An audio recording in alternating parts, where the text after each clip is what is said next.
Good morning, Doctor. Good morning. Doctor, did you have a chance to speak to anybody from the defense this weekend? Not over the weekend, no. After you left here Friday? On Friday, I let them know that I was returning back home, and then I let them know last night that I had arrived, yes. Did you receive any new information or have any conversation before you came in today? No.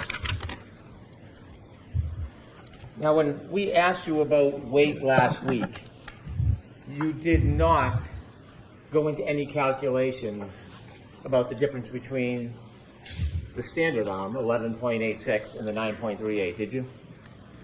I don't believe we did, no. In fact, when you testified last week, at the end of the day, you were asked questions by Attorney Jackson about the weight of that arm, correct? Yes.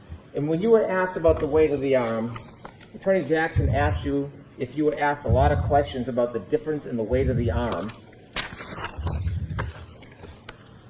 about 11.8 pounds statistically as it relates to Mr. O'Keefe versus 9.4 pounds. Do you remember him asking you about that?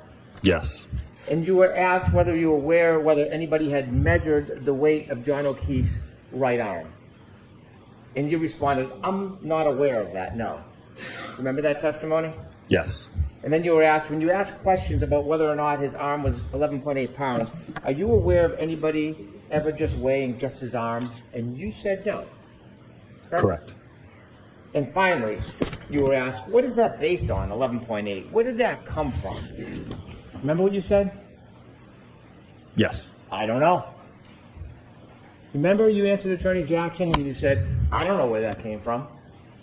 Right, referring to, I don't know what source you pulled that 11.8 from. Uh-huh.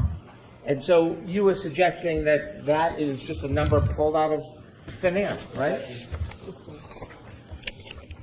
Was that a surprising estimate, 11.8 to you? I don't know that it was surprising. I don't know what your source is for it. Well, when you engage in accident reconstruction, you never just take somebody's limb and sever it and throw it on a scale, do you? I'm not usually doing that part of the analysis, no. So when you're relying on body weight in different parts of the body, there is strong statistical studies that give you a guide, isn't there? I would agree with that, yes. Well, the number's just on the thin air. If you're doing a study and you have to figure out damage to an arm or a foot or a leg, and you have to come to an estimated value or weight, you have to get that information from somewhere, don't you? I would agree, yes. Like, just make it up out of thin air. You have to find a resource, a reliable, vetted resource. True? I would agree. And that's what you do. In some instances, yes. Well, in this case, you chose an arm that was 9.38 pounds. Where did you get the support that the 216-pound, 6'1" man would have an arm that weighs 9.38 pounds? Where did you get that from? Well, it's conservative from the standpoint, if you think about one of the equations we talked about last week, force is equal to mass times acceleration.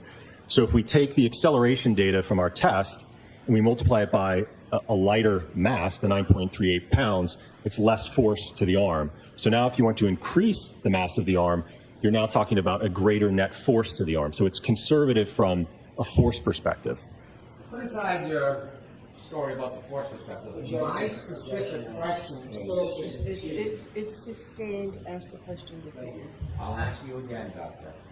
Tell us where you got the 9.38 pound value from when considering a 6'1", 216-pound man. Where did you get that from so you could be statistically accurate? It is the mass of the hybrid 3-arm. We saw the photograph that depicted the weight. Again, how you account for that when you're doing the force calculations is you would utilize the acceleration data that we measured, and then you would apply a different mass, in this case, a heavier arm. And I will note, it's the same thing that Dr. Welcher did in his drop test with the hybrid 3 head. He ultimately measured the acceleration of the head, and then to calculate the force, he adjusted the mass of according to Mr. John O'Keefe's mass of his head. So for the third time, I'm going to ask you just a very simple question. Dumb it down for me if you can, okay, Doctor? Where did you get the source to legitimize using a 9.38 arm for a person that's 6'1", 216 pounds? Where is your source to say that arm invalidating the use of that size measure?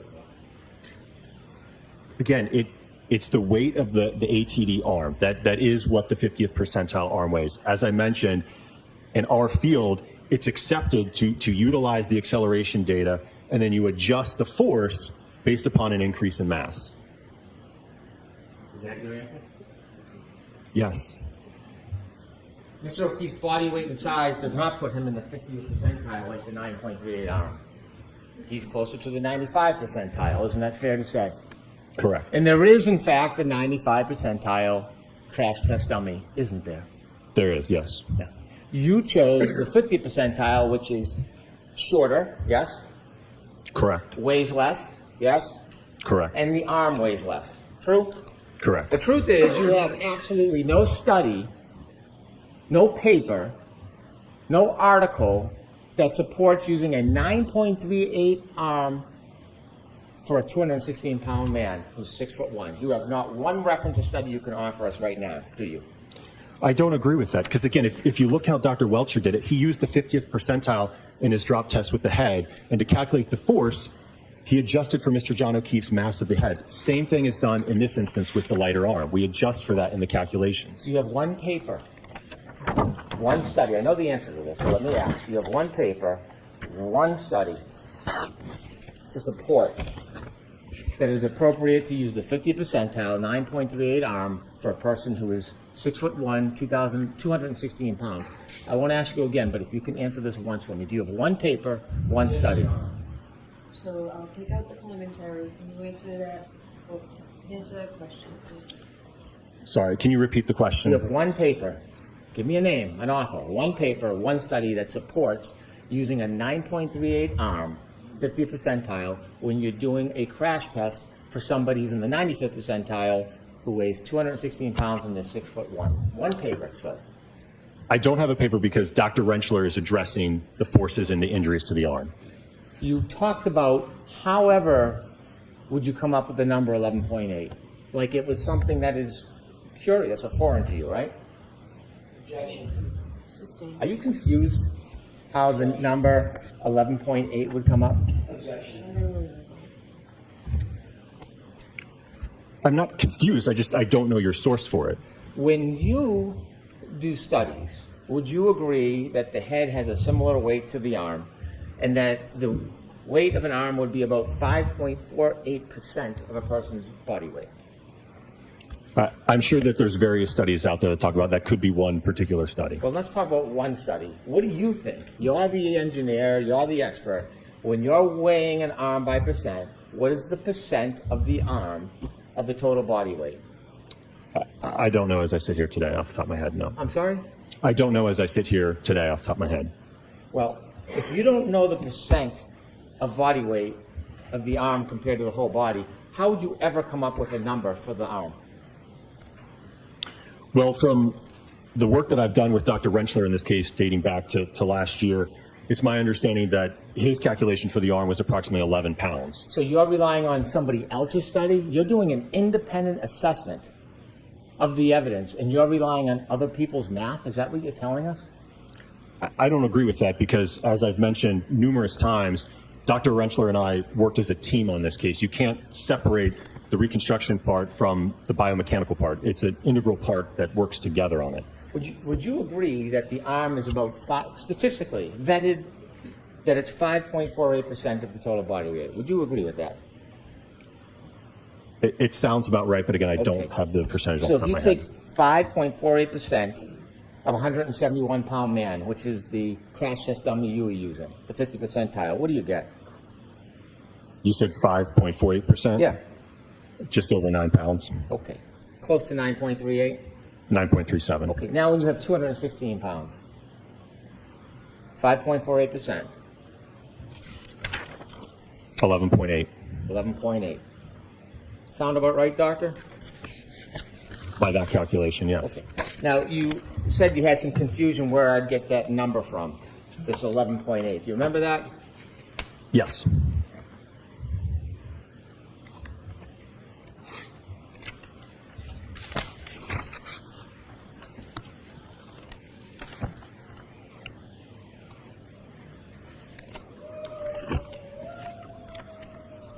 And when I threw out that number, is that the first time you heard of that number? The 11.8? Yeah. Yes.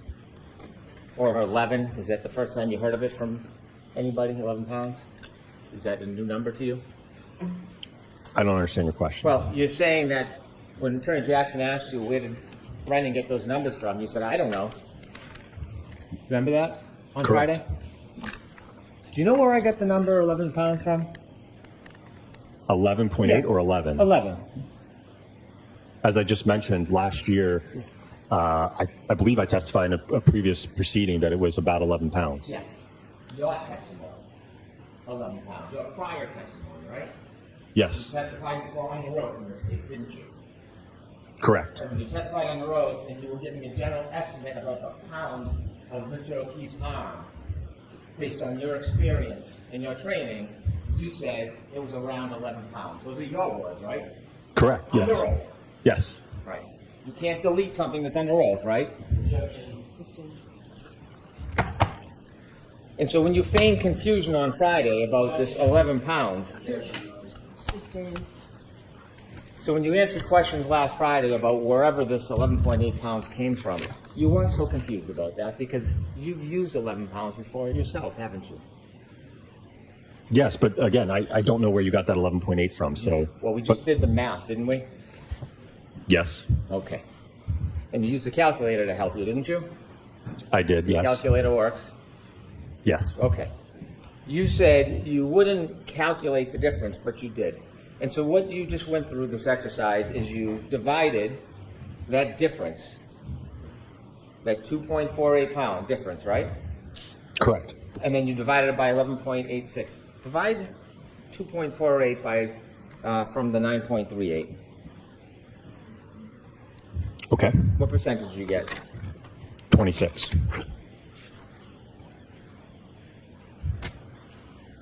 Would you agree with this statement about whether the arm and body weight, comparing the weight of the head to the arm, would you agree that the head and arm are actually almost identical because your arm, just one of your arms, including the hand, forearm, and upper arm, is about 5% of your total body weight? So for someone who weighs 216 pounds, that's about 10.8 pounds. Would you agree with that? I didn't do that calculation, so Didn't ask you. I'm asking if you would agree with that. can you repeat the question, please? So ask the question.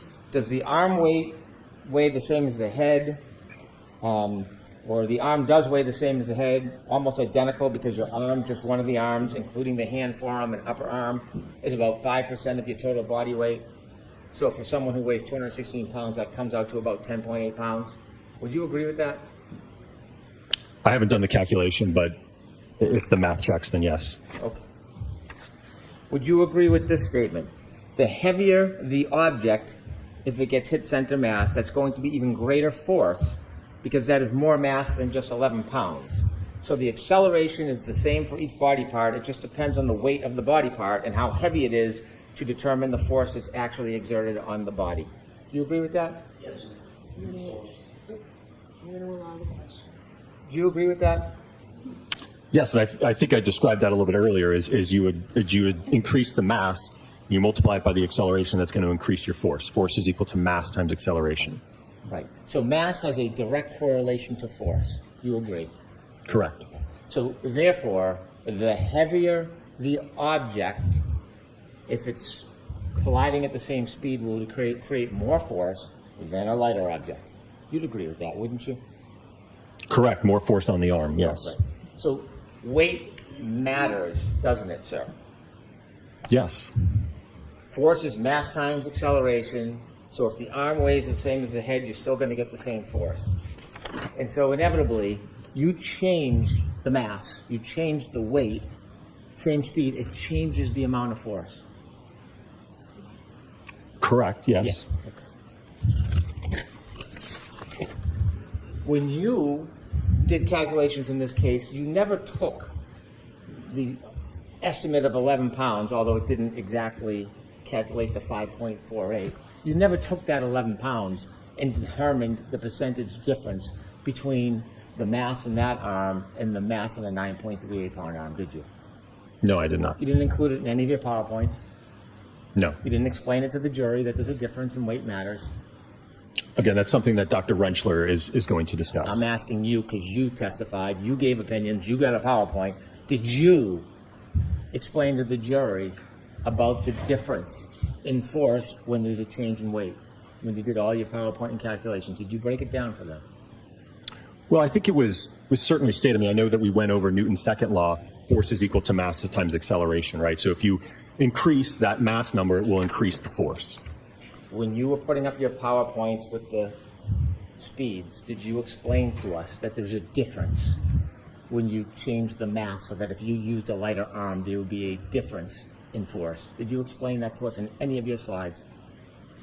I don't know that I explicitly stated it, but again, that's why we went up to 29 miles per hour to account for that difference in weight. Were you trying to inflate the force for the speed of test so it looked like the collision had to happen at a faster speed to cause a certain amount of damage? Were you doing that intentionally? No. You didn't overstate the mass. You didn't use an arm that was 14 pounds that would have created the opposite illusion, right? You used a weight that was lighter than Mr. O'Keefe's estimated arm. Right, because again, it goes both ways. If you increase the mass of the arm, you increase the force on the arm. So there's going to be more force acting on the arm. Let's talk about your studies with Mr. O'Keefe's sweatshirt and his arm, and you gave some opinions about what you would expect for damage to his arm. When I asked you on Friday whether you had any support, any vetted journals, learned treatise, any support whatsoever about whether you should use a crash test dummy arm for these types of studies, you didn't have any support on Friday. Do you have any today that you can refer to? No. Putting aside the fact that you have absolutely no professional studies or journals to support that you should be using a crash test dummy's arm for these type of tests, are you aware of the expert literature in this case that the opposite, you specifically should not use crash test dummies when you're trying to do this type of analysis on clothing and a person's body? Are you aware whether that exists? I'm not aware of those studies, no. As a inquisitive engineer, wouldn't you want to know if there was legitimate studies in your work, in your profession, that suggests or states that you should not be using crash test dummies to determine injury to the arm as far as lacerations? Would you want to know that? I think, again, you're getting confused between my role and Dr. Rentschler. Can I finish, please? No. Okay, so, no comment, Mr. Brennan. Answer the question, please. I wasn't addressing the lacerations or the abrasions to the arm, sir. You had photographs and you were opining that you would have expected or you would not expect there to be abrasions or cuts on that clothing in your test A and B, didn't you? There were no holes or cuts in the material, no. I understand, but you offered opinions.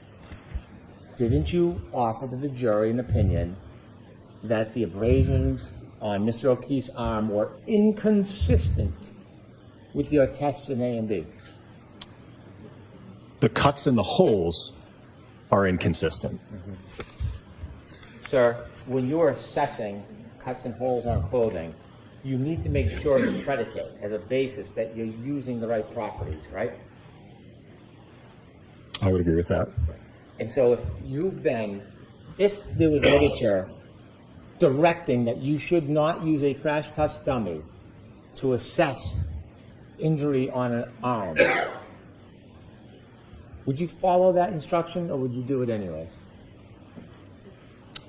Again, you keep saying injury to the arm. I was looking at what happens to the material when it makes contact with the taillight. A crash test dummy's arm is harder than a human arm, isn't it?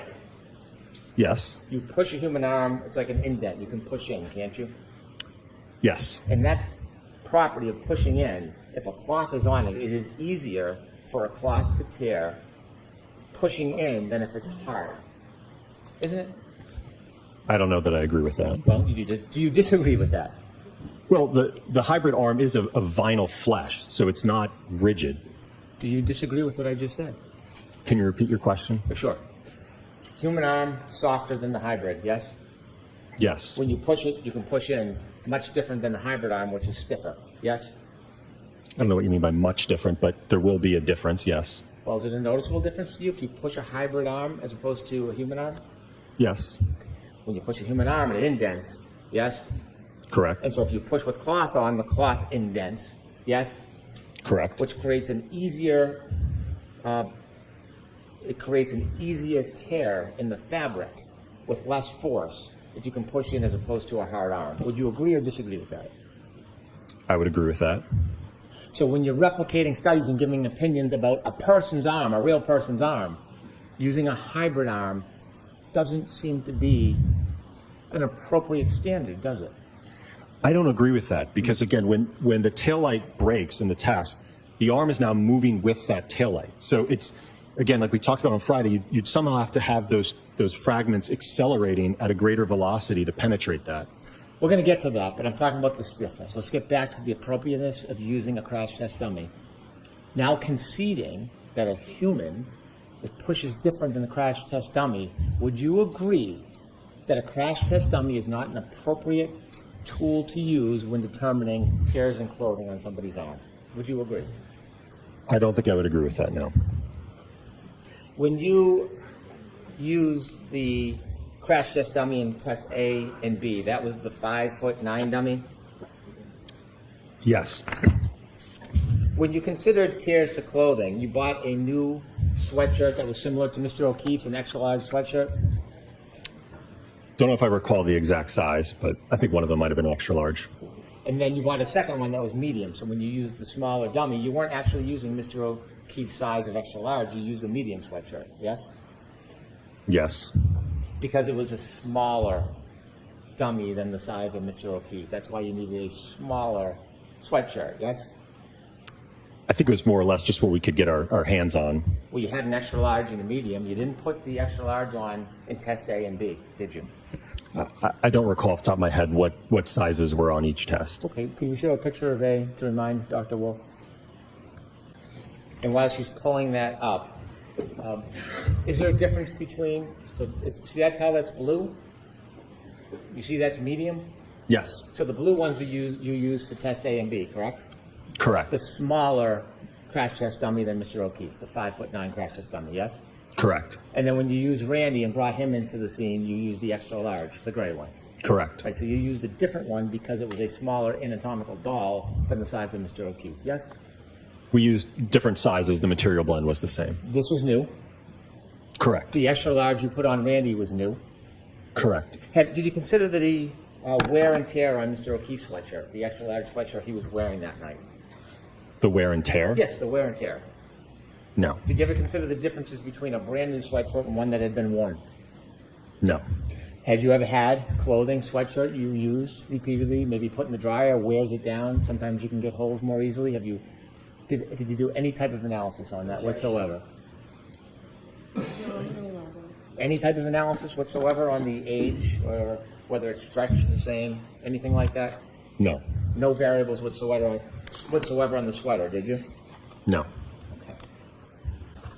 Does it matter whether or not the sweatshirt is tighter or looser or how it fits the body? Is that any part of your consideration? No. Have you ever done testing like this before for clothing? In terms of impacting a taillight? Yes. No. So this is the first time ever that you've done this type of analysis and offered an opinion in front of a jury on this? Specific to impacting an arm with a taillight, yes. Before you decided to come in and give an opinion, did you take any study or look at any journals on fabrics? No. Did you consider any of the variables that one would want to consider regarding fabrics before you came in and gave this opinion? No. Did it concern you when you were coming in to give a professional opinion about something you've never done before, whether or not you were studied in the area before you did it? Well, I think I relayed my observations from the test, right? I certainly explained how we set up the arm, how the arm was closed. You all obviously saw the impact testing to the arm, so I'm relaying my observations from the test that we did. Did it concern you that you were coming in to give an opinion on something you have never done before, and that you did absolutely no study on fabrics or any of other people's analysis on fabrics and cutting? Did that concern you? No. So you were comfortable just coming in with no experience whatsoever, without even studying or doing any research? You were comfortable to come in and just throw out an opinion? No, again, and Dr. Rentschler is going to address part of this. Again, we worked as a team, so there's a synergy between the two of us. Well, putting aside the synergy, you're the one on the stand under oath, yeah? Correct. You're the one testifying, giving opinions to this jury, yes? Yes. You're the one asking them to rely on your experience and training, true? Correct. You're the one asking them to rely on your judgment and your effort to be accurate, yes? Yes. So when you give the opinion, you have a personal responsibility to support that opinion, putting aside Dr. Welcher or Dr. Rentschler. You have responsibility for your opinion, don't you? I would generally agree with that, yes. Generally? Yes. Well, when wouldn't you? When would not be general? Don't you have an obligation every single time you take the stand and give an opinion to be supported, valued, vetted? Yes, Every single time?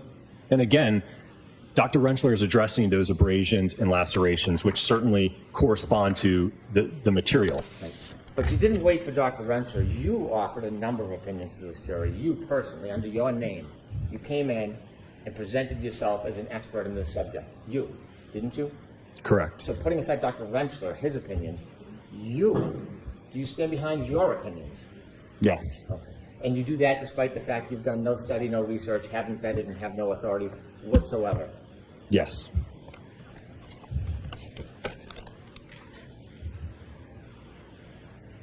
You wrote a report back on February 12, 2024. Correct. In February 12, 2024, do you remember talking about injuries to the arm and damage to the taillight? Generally, yes. Okay, that's fair. Do you remember writing in a report, it is significant to note that the injuries have been classified as abrasions and analysis of the autopsy photographs indicates minimal bleeding or lacerations of the dermis? So the report that you're referring to is a joint report authored by myself, Dr. Rentschler, and Mr. Scott Klein. So that would have been a portion drafted by Dr. Rentschler addressing the injuries. I see. So in this report, it has your name, Dr. Rentschler, and another person, Scott Klein, yes? Correct. But in the report, none of you ever differentiate which opinions you're standing behind or somebody else's, right? I'll move on. The objection is sustained. I'll move on. The objection is sustained. Did you agree with that? Sustained. Did you write or endorse these injuries would not result from impact with a non-damaged tail lamp cover and the amount of force required to fracture the tail light cover? So we're going to see you inside.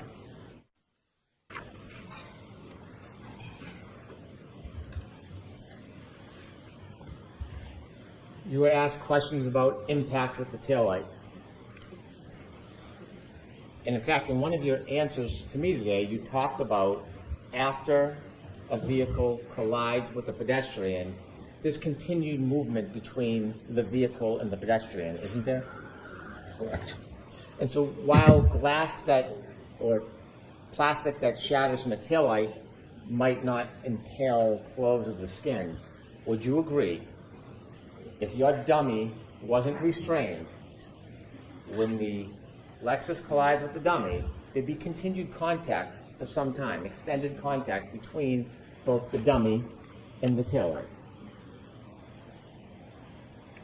Well, the arm, as is demonstrated in the test, would be moving at roughly the same velocity as the vehicle. Yes. And don't you think that the vehicle would continue to drag the arm until the body either was thrown or spun off? Would you agree with that? At some point, they will separate, yes. At some point, but before the at some point, what I'm asking is, at the collision, when you see all the taillights shatter, wouldn't the Lexus, if it continues at that speed, say 24 miles per hour, for example, it would continue to drag with that dummy's arm longer than is shown in those experiments because the dummy is restrained. Sorry, can you repeat the question? Yes. Would you agree that if a Lexus is backed up at 24 miles per hour and hits the dummy's arm and the taillight shatters, if the dummy wasn't restrained and moved regularly, it would extend the contact between that shattered taillight and the dummy's arm? Would you agree with that? It would move with the vehicle until it got pushed out of the way, just move to the side, And yes. so what you're saying is it would move with the vehicle but wouldn't touch the vehicle?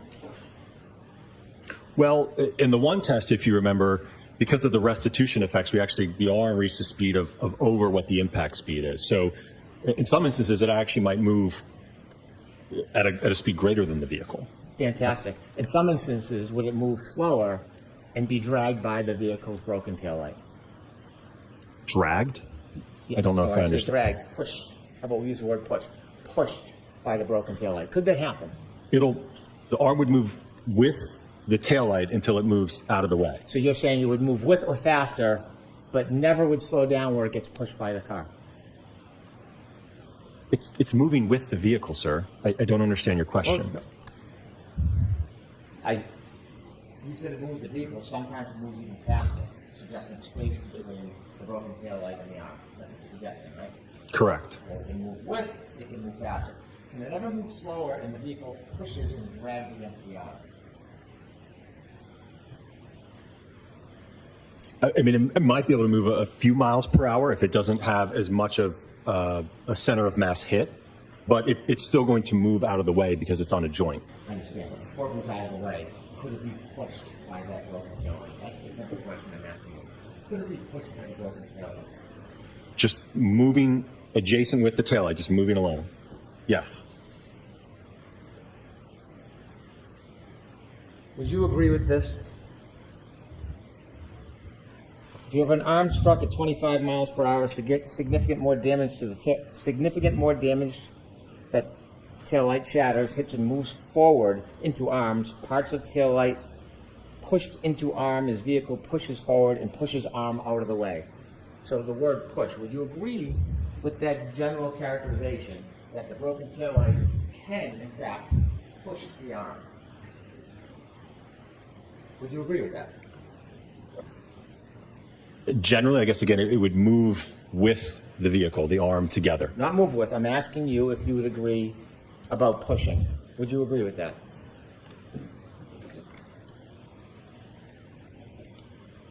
As long as we're on the same page about it, it's pushing the arm, but it's with the vehicle. They're moving together. So, but in essence, yes, the arm is being pushed due to the fact that there's a force on it. And the pushing could have that arm in contact with the broken pieces of the taillight if the taillight broke, correct? Just moving at a common velocity. The operative word here is push. And so you would like to agree with me, or you could disagree with me. Can the broken taillight push the arm so it contacts and provides force against it? Could that happen? Yes.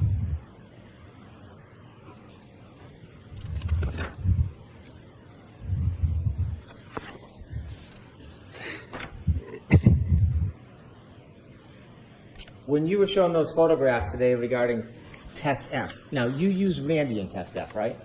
Correct. How tall is Randy? He's 6 feet. And he weighs 200 pounds?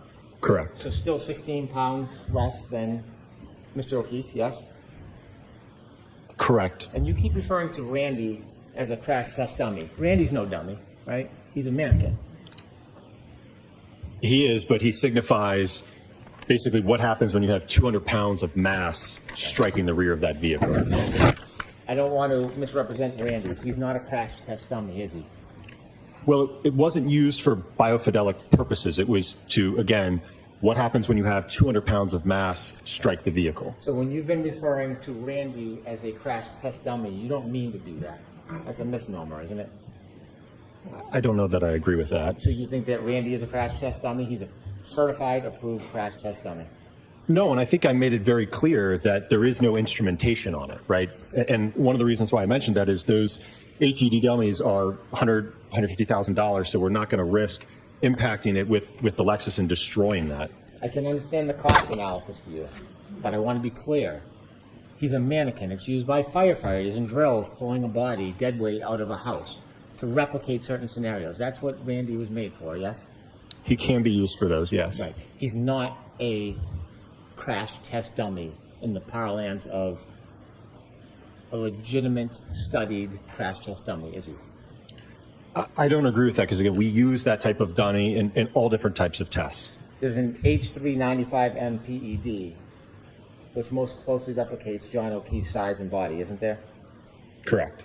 You didn't have that when you did your test, did you? No.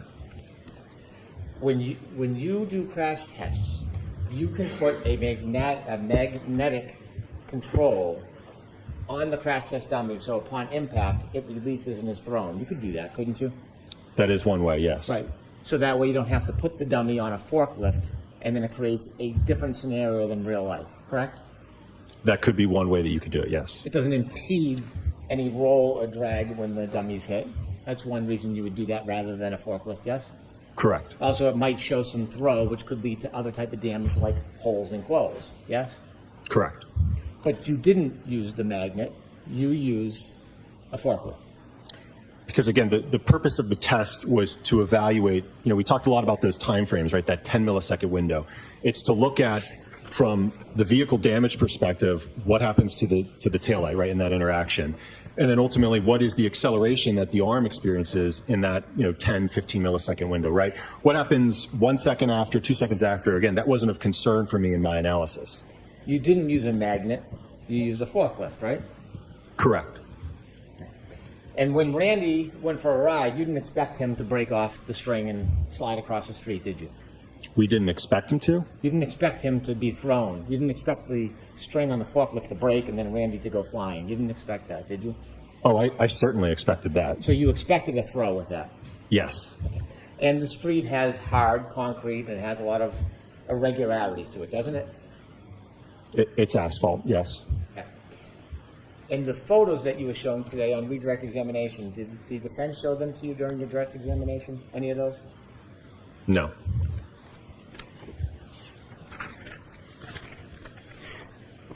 Mr. Gilman, can you pull up that last exhibit with Randy on the ground? I think it's exhibit 221. Okay.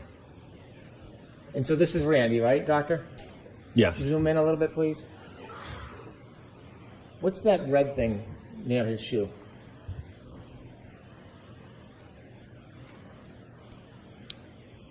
Appears to be a fragment of the taillight. Can you zoom out? Could you go back an exhibit to the one before? Did you see any taillight fragments on his body or in his clothes? I can't tell from here. Could we have the exhibit before, please? Can you tell from here? Yes. And finding taillight fragments on the clothes after a collision, that's not unique, is it? Unique? No, it's possible. Well, according to this, it's probable, yes? In this test, that did occur, yes. Could we have exhibit 201D, please? Do you know what this is, doctor? Did you see this picture in your analysis? Don't know if I recall that specific photograph. Do you know this is taillight shards found in Mr. O'Keefe's clothing? Objection. Sustained. Did you consider this photograph during your analysis before you gave your opinions regarding cuts and tears and lacerations? No, sir. When you did your analysis, did you know that a drinking straw was found on the concrete on the street in front of 34 Fairview? I don't know if it was on the concrete, it might have been on the asphalt, but I do recall a drinking straw, yes. Did you know that there was a glass found near Mr. O'Keefe? Could you put that up, please, Cindy? Objection. Sustained. Did you talked about cuts and injuries. Did you sustained, it sounds like it's beyond the scope. Very well. When you did test D, did you say the peak acceleration was 780 Gs? Your Honor, may I refer to my notes? Yes. Okay. Is that what you described it as? For test D, Yes. the acceleration of, you're talking about the hand? Yes. 780 Gs, yes. 780 Gs. Okay. When you did your comparison before you gave your opinions, you showed us a scuff on the exemplar vehicle, photo 77. Yes. Beyond the scope, Mr. Chairman.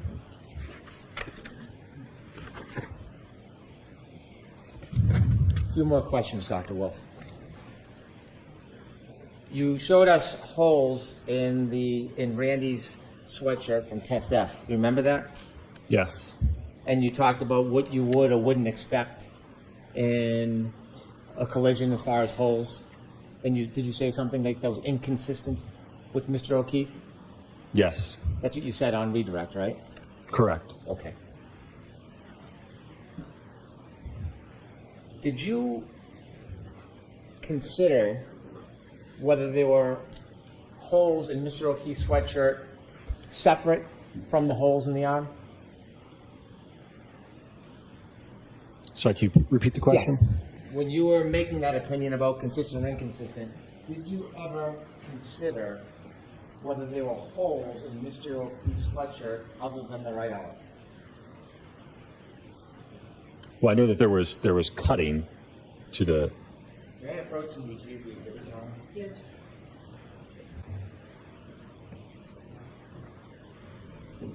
Did you ever look at the back of the sweatshirt to see if there was any holes to the back of the sweatshirt other than the right arm when you formed your opinion? I don't recall. Take a look at the back. You see other holes on the back of Mr. O'Keefe's sweatshirt? It appears I see one hole. Let me get a little closer so you can get a better look. I'll direct you to here. Do you see more than one hole in the back of Mr. O'Keefe's sweatshirt? Yes.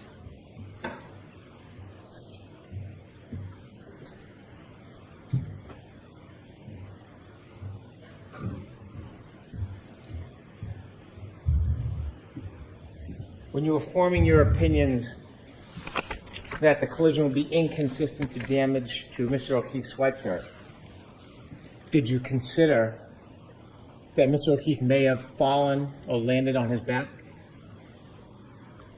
Well, in looking at those holes, they're inconsistent with road rash. And again, to get those kind of holes, you have to have prolonged sliding contact on a rough surface. Did you consider that Mr. O'Keefe may have fallen or landed on his back? Well, if you just fall and land on your back, you're not going to be sliding to get those abrasions and tearing. And again, those are not consistent with road rash. You didn't ask that question. Did you consider? Sorry, can you? Did you consider whether Mr. O'Keefe had fallen or landed on his back? No.